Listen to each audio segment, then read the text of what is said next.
안녕하세요. 저는 현대무용을 전공한 30대 초반 싱글입니다. 오늘은 이 채널에 들려드리고 싶은 제 특별한 사연이 있어서 글을 쓰게 되었어요. 꼭 풀어놓고 싶었던 제 이야기, 재밌게 들어주신다면 감사하겠습니다. 저는 유복한 집안에서 태어나 어느 하나 모자란 것 없이 부모님의 큰 사랑과 아낌없는 지원을 받으며 자랐습니다. 저희 부모님은 시내에서 감자탕 가게를 크게 운영하시는데요. 제 친구 중에도 부모님이 외식업을 하시는 분들이 많아서 제가 어렸을 적에는 우리 집이 크게 부유한 줄 모르고 자랐습니다. 부모님도 두 분 다 검소하신 분들이고 주변에도 크게 자랑이나 내색을 하지 않는 분들이라 저는 우리 집이 평범한 가정인 줄만 알았어요.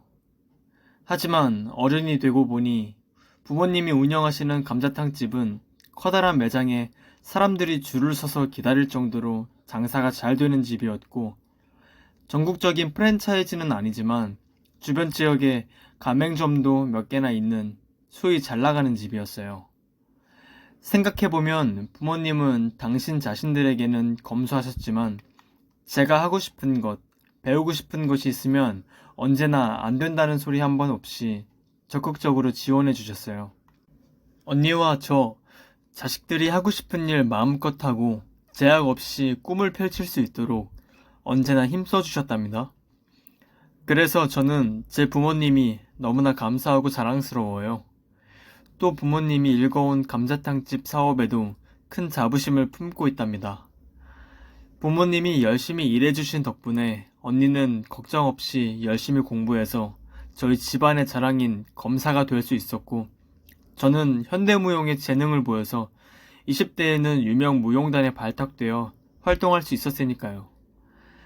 저는 지금은 국내의 영재들이 모이는 예술고등학교에서 무용 선생님을 하고 있어요. 사랑하는 저희 부모님, 언니와 함께 살면서 크게 외로움이나 부족함을 느끼지 못했는데요. 그래도 저도 30살이 되다 보니까 슬슬 결혼 생각을 하게 되더라고요.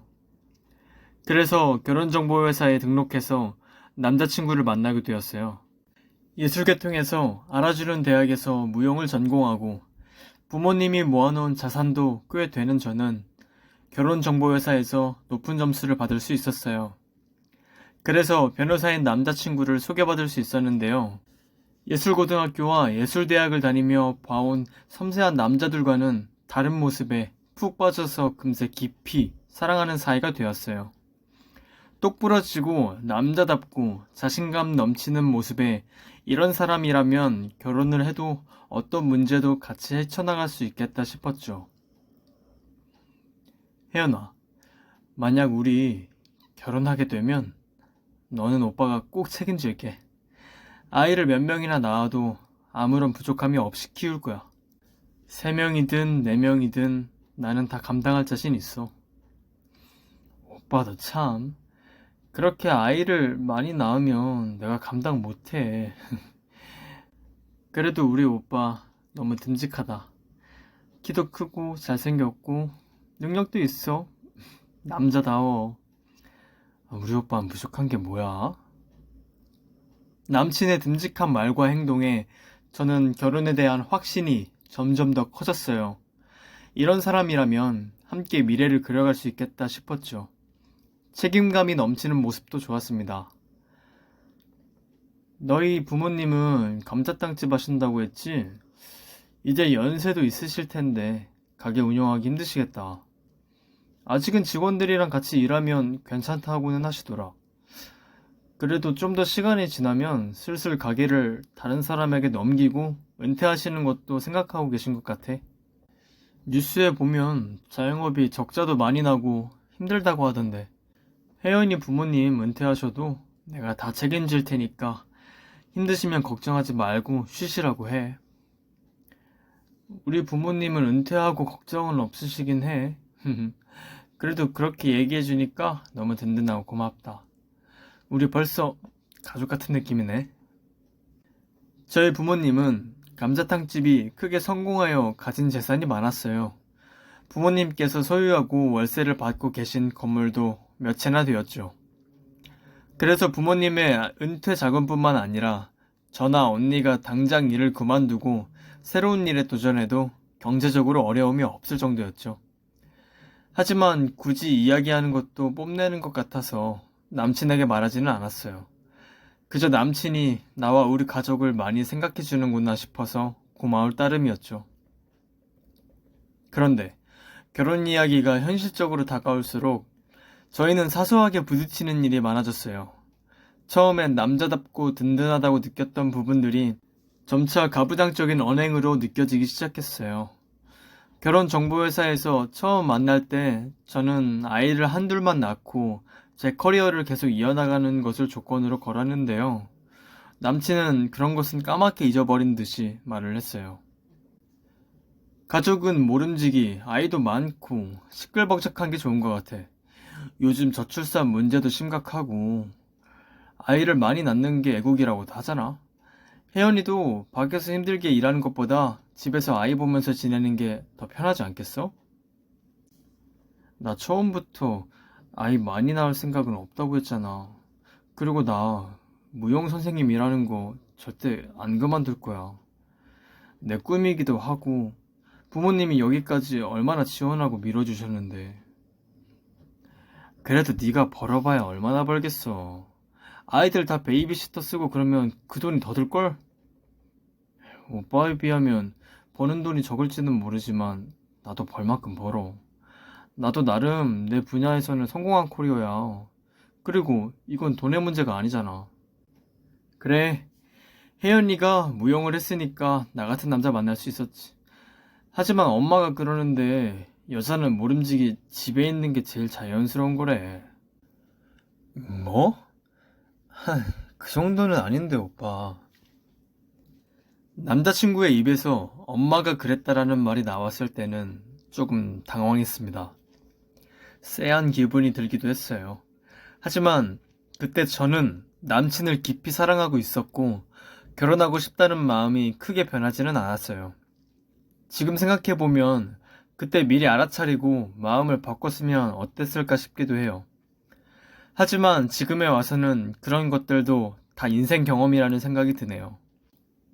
저는 순진하게도 일과 자녀 계획에 대한 의견 차이만 좁히면 문제없이 결혼 생활을 헤쳐나갈 수 있을 거라 생각했어요. 결혼 이야기가 나오면 가끔 엉뚱한 이야기를 할 뿐이지 남친은 여전히 다정하고 듬직했으니까요. 하지만 남자친구의 부모님을 처음 뵙던 날, 그 생각은 완전히 달라졌어요. 엄마, 아빠, 나 왔어. 이쪽은 내 여자친구 혜연이야. 어머님, 아버님, 안녕하세요. 민석 오빠의 여자친구인 혜연이라고 해요. 좀 더 일찍 찾아뵙지 못해서 죄송해요. 아이고, 어서 와요. 없는 살림에 뭘 이렇게 사왔대. 맛있는 밥 해놨으니 어서 와서 들어요. 여기까지 오느라 배고팠겠다. 뭘요, 어머님? 예비 시부모님 뵈러 오는 건데 이 정도는 당연히 해야죠. 그래, 어서 와요. 민석이에게 얘기 많이 들었는데 우리 며느리 될 사람이 참 참하고 예쁘네요. 하하하. 아버님, 감사합니다. 그렇게 말씀해 주시니 쑥스럽네요. 와, 이거 다 어머님이 차리신 거예요? 너무 맛있겠다.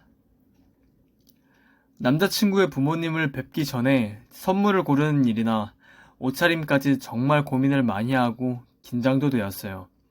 하지만 막상 따뜻하게 맞이해 주시니 긴장이 스르르 풀리는 느낌이었어요. 하지만 그 이후에 식사를 하며 이어진 대화에서는 음식이 얹혀서 체하는 것 같았지만요. 이것도 좀 먹어봐요. 이게 그 샥시핀이라고 하는데 처음 먹어보죠? 우리 민석이 여친 온다고 내가 비싼 것들 많이 준비해서 차려놨어요. 이럴 때 아니면 언제 이런 음식 먹어보겠어요? 부모님이 사주셔서 많이 먹어봤는데. 아, 네. 이렇게 대접해 주셔서 너무 감사해요. 듣자 하니 그 부모님께서 감자탕집을 하신다고요? 아, 네. 시내에서 감자탕집을 하시는데 아주 맛있어요. 언젠가 어머님께도 꼭 대접해드리고 싶어요. 아휴, 우리는 그런 음식은 입에 잘 안 되는데. 아, 감자탕을 별로 안 좋아하시나 봐요. 이런 말하기는 좀 그렇지만 우리 집이 건물도 있고 민석이도 변호사고 비유하자면 양반가 같은 집안이에요. 외식을 한다면 좀 더 격식을 차린 곳에서만 하다 보니 좀 이해를 해줘요. 아, 저희 부모님 가게도 꾸준히 인테리어를 해서 깔끔하고 세련됐어요. 감자탕 집이지만 젊은 커플들도 데이트하러 많이 오고요. 재료도 좋은 것들만 쓰니까 언제 한번 꼭 모실게요. 마음에 드실 거예요. 글쎄, 수준 낮은 집안에서 수준 높은 집안으로 시집을 오면 낮은 쪽에서 높은 쪽으로 배우고 맞춰야 하지 않을까요? 그럴 바엔 내가 좋은 레스토랑을 소개해 줄게요. 수준 낮은 집안이라니. 요즘 세상에 그런 높고 낮음이 어딨어요, 어머님. 이런 비교를 하는 것도 조금 우습지만 남자친구의 집을 본 느낌으로는 우리 집보다 세간살이가 딱히 더 좋지도 않았습니다. 집도 우리 집과 비교하면 좀 좁은 편이었고요. 그래서 남자친구의 부모님이 뽐내는 듯한 언행을 할 때에는 황당하게 느껴졌습니다. 스스로 밝히기는 뭐하지만 민석이 할아버지는 고위공직자셨고 민석이 아버지는 변호사예요. 우리 민석이도 변호사고 집안 대대로 어르신들도 공직에서 요직에 앉아있던 분들이에요. 그런 집안에서 며느리 될 사람의 내조가 무엇보다 중요한데 일은 빨리 그만두고 집안일을 배우는 게 낫지 않겠어요? 어머님, 저는 결혼을 해도 일을 그만둘 생각이 없어요. 민석 오빠하고도 처음부터 그렇게 이야기가 된 상태에서 만난 거고요. 오빠도 가만히 있지 말고 뭐라도 말 좀 해봐. 솔직히 엄마 얘기가 틀린 건 아니잖아. 그리고 혜연이 네가 우리 집에 시집 오면 며느리 노릇 제대로 해야 할 텐데 일하면서 그게 되겠어? 우리 집이 돈이 부족한 것도 아니고 결혼하면 너랑 너희 집 모두 우리 집에 신세를 많이 지게 될 텐데 네 일만 하고 있을 수는 없잖아. 오빠, 우리 집 그렇게 여유 없지 않아. 나도 우리 부모님도 오빠네 집에 손버릴 만한 일 정말로 없을걸? 그 반대라면 몰라도. 예비 며느리가 아직 세상 물정을 잘 모르는구나. 결혼하게 되면 혼수도 해야 하고 신혼집도 꾸려야 해서 돈이 많이 들 테다. 아이를 낳으면 좋은 유치원에 좋은 학교도 보내야 하니 돈이 좀 들겠니?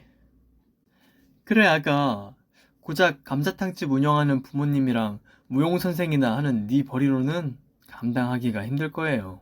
그러니 결혼하면 일은 그만두고 우리 집으로 들어와서 몇 년간은 집안 며느리로서의 일을 배우거라.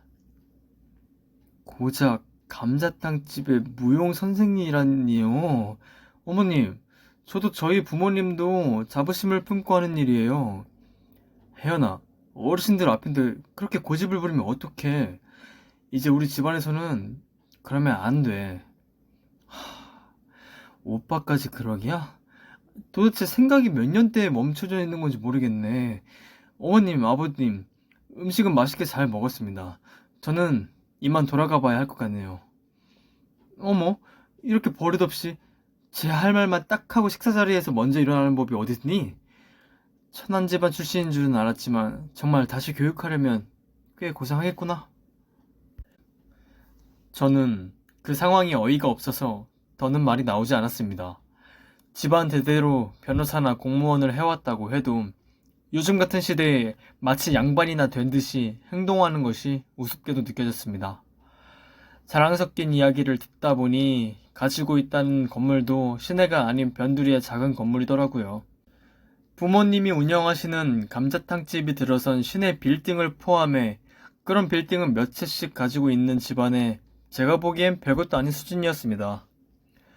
저는 그대로 그 자리를 박차고 나왔고 남친에게는 헤어지자고 통보했습니다. 저는 내심 남자친구가 미안하다고 저를 붙잡을 줄 알았습니다. 하지만 남자친구의 반응은 제 예상과는 딴판이었죠. 나 도저히 저런 시부모님 밑에서는 시집살이 못해. 오빠 태도에도 너무 실망했어. 우리 헤어지자. 부모님 말씀하시는데 꼬박꼬박 말대꾸하고 이게 맞는 태도야? 그래, 나도 너 안 말려. 나 없이 얼마나 좋은 남자 만나는지 보자. 뭐? 어이가 없다. 한편 부모님께서도 남자친구의 부모님을 만난 이야기를 궁금해하셨습니다. 저는 부모님이 듣고 슬퍼하실까봐 처음엔 이야기를 숨기고 싶었습니다. 하지만 제가 남자친구와 헤어진 건 티가 나기 마련이었고 결국 어떤 일이 있었는지도 부모님께 털어놓을 수밖에 없었습니다. 나는 혜연이 너를 부족함 없이 키웠다고 생각했는데 그게 아니었구나. 정말 미안하다. 엄마, 아빠 직업 때문에 무시를 당해서 얼마나 속상했니? 그게 왜 엄마 잘못이야? 엄마 아빠는 하나도 잘못 없어. 자랑스러운 우리 엄마 아빠 슬프게 한 사람 절대 용서 안 해. 그래, 어쩜 그렇게 못돼 먹은 집안이 다 있다니? 얘기 듣기로는 그렇게 부자도 아닌 것 같은데 꼴에 위세를 부리는 게 참 우습다. 아빠는 무엇보다 혜연이 네 마음이 제일 중요해. 다 우리 혜연이 혜민이 잘 키우려고 한 일이지. 누가 천한 일이라고 손가락질 해도 나는 아무런 상관도 없다. 혜연이도 혜민이도 이렇게 훌륭하게 자라줘서 아빠는 자랑스러워. 그러니 신경 쓸 것 하나도 없어. 남친 부모님과 있었던 일을 듣고 엄마는 미안하다며 눈물을 흘렸습니다. 언니는 화를 냈고 아빠는 오히려 저를 위로해 주었습니다. 이렇게 소중한 우리 가족을 슬프게 한 남자친구와 남친 가족을 용서할 수가 없었죠. 그런데 생각지도 못한 자리에서 남자친구에게 복수할 기회를 얻을 수 있었습니다. 혜연아, 너 혹시 선 한번 볼 생각 없니? 갑자기? 나 헤어진 지 얼마 안 돼서 생각 없는데. 아빠 아는 사람들이랑 만든 골프 모임 있잖아. 거기에 신입 회원으로 들어온 분이 있는데 네 이야기를 하니까 자기네 아들과 꼭 한번 만나게 해달라고 하더라. 아들이 변호사고 훈훈한 데다가 미남이래. 변호사라고? 전 남친 생각나서 변호사는 좀 거북한데. 그래도 그 신입분이 예의도 바르고 아주 싹싹하신 게 아들도 성격이 아주 바를 것 같더라. 괜찮으면 한번 만나봐. 알았어. 저는 그렇게 내키지는 않았지만 아빠가 남친과 헤어진 저를 배려해서 만들어주신 자리인 것 같아서 선을 보기로 했습니다. 아빠는 아는 사람들끼리 만든 골프클럽이라고 했지만 그 동호회는 우리 지역에서 영향력 있는 사람들이 많이 가입해 있는 이른바 상류층 모임이었습니다. 우리 아빠는 어쩌다 그렇게 된 것인지 별로 대단한 것은 아니라고 하였고 저도 어른이 되고 한참 지나서야 알게 되었습니다. 하지만 회원들의 면면은 학교 교장, 전 국회의원, 전 검사 등 가볍지만은 않은 모임이었습니다. 저는 그런 모임과 아빠의 보증이라면 괜찮은 사람을 만날 수 있을지도 모른다는 기대를 했습니다. 그런데 저는 선자리에 나가서 깜짝 놀랐습니다. 선을 보겠다던 아버지 지인의 아들이 제가 차버렸던 전 남친이라는 건 꿈에도 상상하지 못했거든요.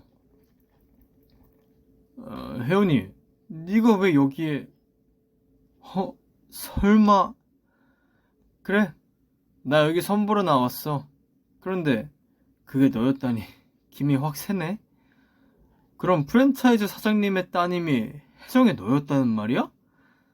프랜차이즈? 우리 부모님 감자탕집이 체인점을 몇 군데 내고 다 잘 되고 있기는 한데 그래봤자 고작 감자탕집 아니야? 고작 감자탕집이라니. 그땐 내가 실수했어, 혜정아. 사장님 사업이 고작 감자탕집이라니 말도 안 되지. 이 동네에 빌딩도 몇 채나 가지신 분인데. 진작 얘기를 해주지. 너희 언니도 검사라면서? 전에는 그렇게 무시하더니 우리 집에 돈이 많다는 걸 아니까 태도가 싹 달라지는구나.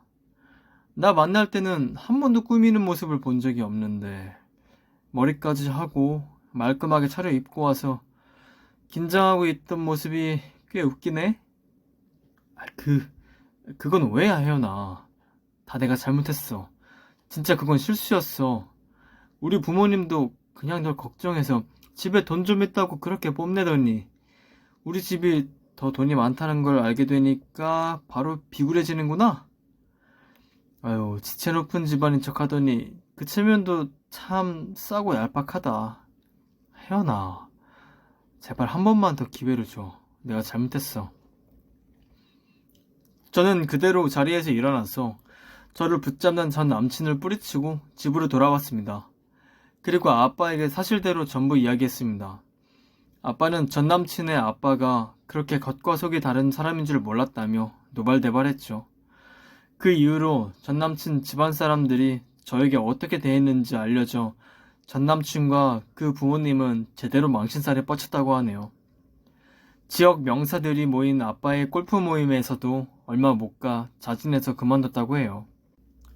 전 남친은 처음에 헤어지자고 할 때는 그렇게 매정하게 굴더니 저희 집안의 재력을 알게 되고 나니 없던 미련이 생겼나 봅니다.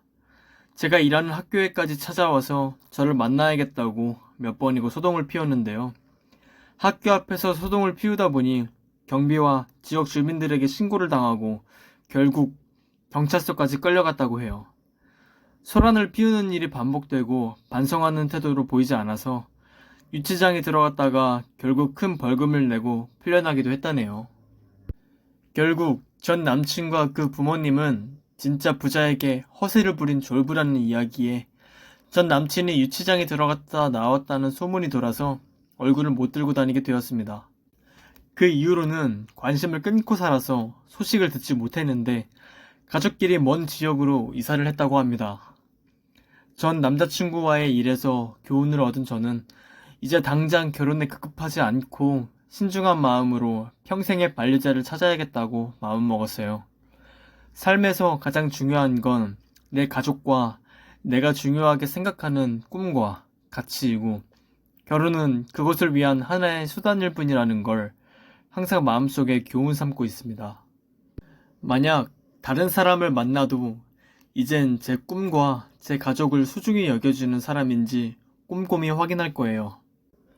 저의 이야기가 재밌으셨나요? 모두 건강 조심하시고 결혼하신 분들은 행복한 결혼 생활, 아직 결혼하지 않으신 분들은 좋은 반려자 만나시기를 바랍니다.